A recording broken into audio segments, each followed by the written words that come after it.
shall fight on the beaches, we shall fight on the landing grounds, we shall fight in the fields and in the streets, we shall fight in the hills, we shall never surrender. And with that being said, welcome to the video. A very exciting week it has been for the player base of Heroes and Generals. The announcement of Heroes and Generals 2.0 or Heroes and Generals The Next War has been certainly a big surprise, but also that the old Heroes and Generals will be shut down once and for all. The news of the shutdown probably sent a shock through the player base, as many of us have all kinds of memories with this game and won't be able to have another game for nostalgic reasons. Right after the announcement of the new Heroes and Generals, I've got invited to a Q&A session with TLM Hades to ask all the questions that have come up and couldn't be answered by the FAQ that got released from TLM themselves. So before going into that Q&A session, I've asked you people, what questions do you have? And many actually replied, and I'm thankful for that. Because on my own, I couldn't have come up with so many questions. Before we start with your questions and their answers, I want to quickly give a short summary for those people that might actually have missed all this. At the end of the video, I will give you my personal opinion on all of this and why I think that this can turn out to be a huge win for the Heroes and Generals community. Summary. Heroes and Generals 1 will be shut down in mid-2023, which means you can play Heroes and Generals 1 until summer this year. Will there be any special event to celebrate the final sunsetting of Heroes and Generals 1? No solid plans yet, but there might be something in the planning already. Will there be refunds for the purchased gold? The answer is no. There won't be any refunds, so you better spend all that gold in the next 6 months. Heroes and Generals 2 will be funded via Kickstarter and the goal is to reach $3 million. The Q&A session was really nice. Besides me, all the other content creators were invited too, so you might see more videos related to this topic very soon. So let's begin with the most important question that you guys have been asking. Will there be whistling and bicycles? Absolutely. Maybe not right from the beginning, but surely down the development path they will get into the game. Another important question that people have been asking, will my account be transferred over to Heroes and Generals 2? No, your account will not be transferred and you have to create a complete new account for Heroes and Generals 2. This has multiple reasons. Reason number 1, moving all of the player's inventory and progress would be a huge and complicated task, which is very time consuming and also the player would already have all of the things right from the beginning and basically would have completed the grind before the game even launched. Reason number 2 is money. If you got everything, where's the incentive for you to spend any money on the new game? I totally understand the player side point of view and the TLM side point of view. And what I can tell you is that there are talks about a possible compensation. But there are no solid plans yet how this compensation could look like. You might be asking now, how do I get access to Heroes and Generals 2?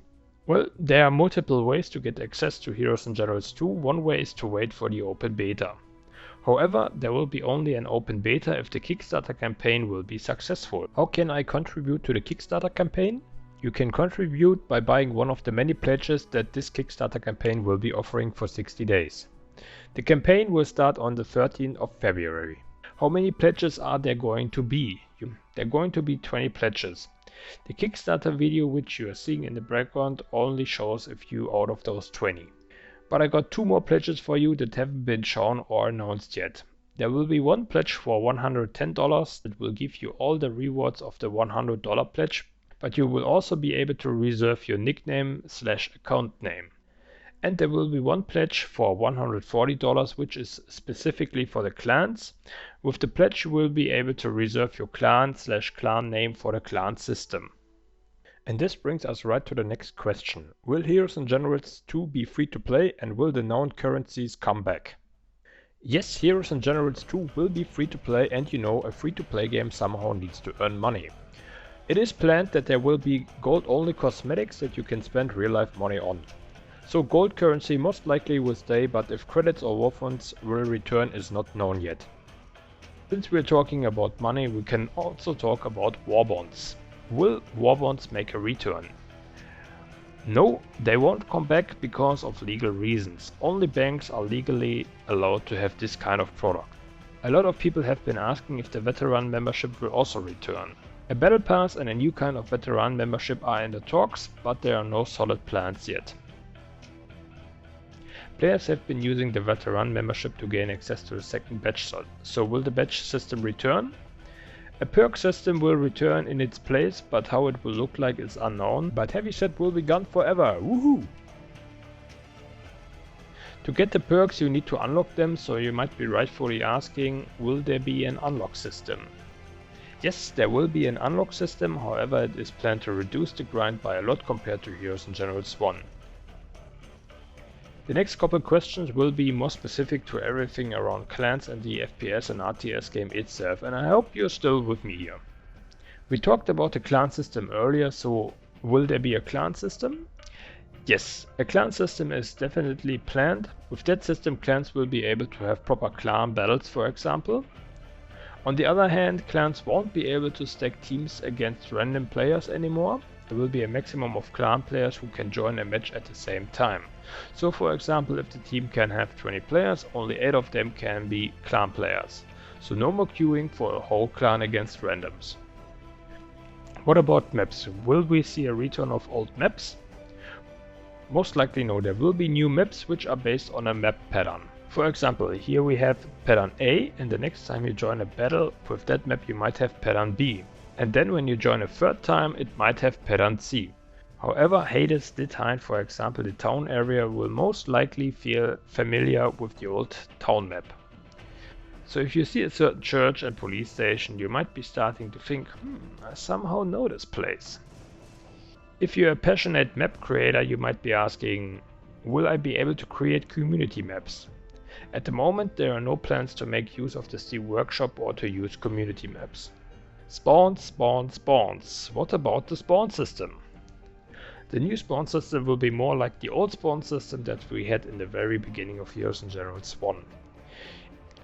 Imagine following battle scenario. Both teams are currently fighting for A3, and A3 is currently in the hands of the defenders. The attacking team can only spawn at A1 and the defending team can only spawn at A4 or A5, for example. Both teams will always only be able to spawn one point behind the actual point that is being fought for.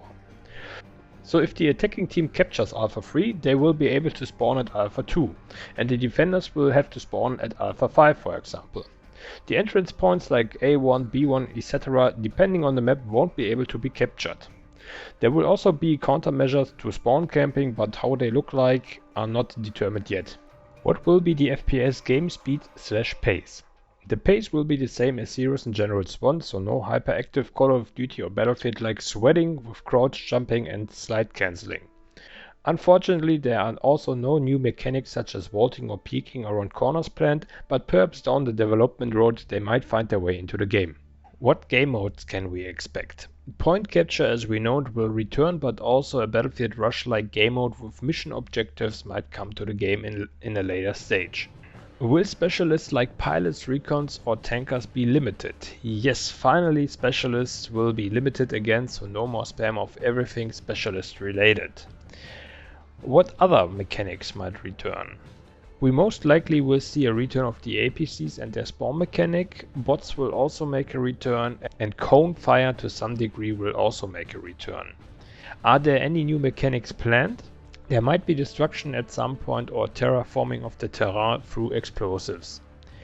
A replay / battle recorder to record matches might be added at some point as well. Blood and gore might also be an optional setting in the future. How many players per team will be able to join? There is no number for that set yet, so we might be seeing 20 versus 20 or more, or perhaps less depending on the game mode. How will the matchmaking work? No info on that yet, still in the planning phase. Will the old flight mechanic make a return? It is the same answer as for the matchmaking, no info yet, still in the planning phase. What will be the minimum PC specifications for the game? This will be announced once the game actually has been started to be developed. But the most important question regarding the FPS is, will there be insta headshots? As many things, balance is still in the planning phase, so no information on that yet either.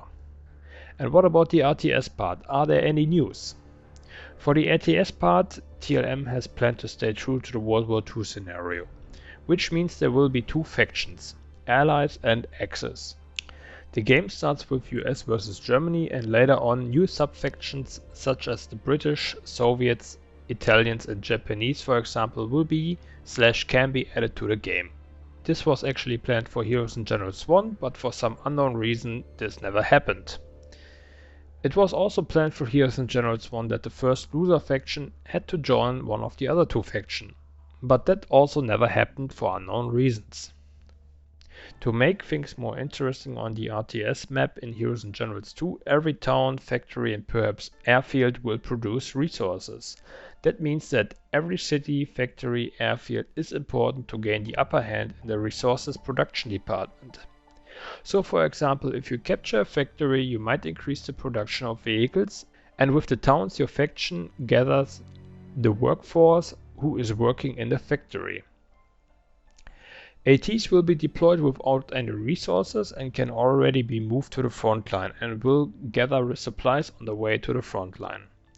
There will be a maximum amount of ATs that each player can own, which means that players with hundreds of ATs probably won't happen in Heroes and Generals 2. But there is one final question remaining, which is, why should people support Heroes and Generals 2? I think this question can only be answered for each and everyone individually. What I'm about to say is my personal opinion, and it's okay if you disagree. So here we go. In my opinion, it is worth to support Heroes and Generals 2 because the latest updates actually had more positive things and fixes for the game than we had in the previous years. You can see that there has been a shift when it comes to community feedback. The feedback is now actually taken and being implemented to the game, for example the latest plot screen fix/adjustment. But I also haven't forgotten all the feedback that went unheard, and instead the developers were forced to release things that weren't well balanced or tested. Years later it has been finally recognized that so many mistakes have been made, which could have been easily avoided if the management had listened to all the community feedback after all. Making mistakes is not a bad thing, as I think they are a necessity for having success. Because by making mistakes you learn and grow as long as you're willing to admit that at one point you messed up. Unfortunately, in the very past there had been a well-developed ignorance at the higher levels at Redo Modo. To them it was more important to release the management vision of the game instead of the community vision of the game. Despite all that, I believe that TLM has the know-how and experience in their ranks to get the job done right this time. Personally, I never spent a single euro on Heroes and Generals 1, and I'm probably the worst kind of player customer from an economic point of view. But this will change with Heroes and Generals 2, as I'm going to purchase the $100 pledge for the Kickstart campaign. I'm fully aware that getting to $3 million is a very ambitious goal. However, if the campaign fails I get my money back, but deep down I hope that it will work. Heroes and Generals 1 has given me many hours of great and funny random moments, new friends and a game that got me hooked for years. The last game that managed to do that was actually Battlefield 2. With all this being said, I hope I could help you finding your answers to some of the questions you might have been asking yourself regarding Heroes and Generals 2. If you enjoyed and found the video helpful, I would be happy if you drop me a thumbs up and your opinion down in the comments below. And I see you in Heroes and Generals 2.